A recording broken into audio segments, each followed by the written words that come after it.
আজকে আমি একটি গল্প বলবো। তার নাম হলো মাটির কলসি ও কাঁসার কলসি। একটি মাটির কলসি ছিল ও একটি কাঁসার কলসি ছিল। তারা দুজনেই একটি নদীতে ভেসে ভেসে যাচ্ছিল। তাদের মধ্যে কাঁসার কলসি আবার বলল যে দেখো ওহে মাটির কলসি, যদি তুমি আমার কাছে কাছে থাকো তাহলে আমি তোমার সাহায্য করতে পারবো।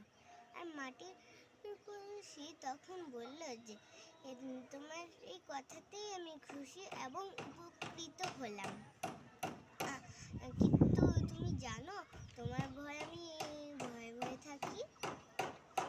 হয়তো তুমি জানো না, কারণ যে তুমি যে তামা দিয়ে তৈরি আর আমি যে মাটি দিয়ে তৈরি, যদি আমাদের দুজনের একসাথে ঠেকা লেগে যায় তাহলে আমার ভেঙে যাওয়ার সম্ভাবনা রয়েছে অনেক বেশি। তাই বলে তুমি আমার থেকে দূরে থাকলেই আমার খুবই যথেষ্ট। আর এই গল্পটা থেকে নীতিটা হলো যে বন্ধুত্ব না করাই ভালো।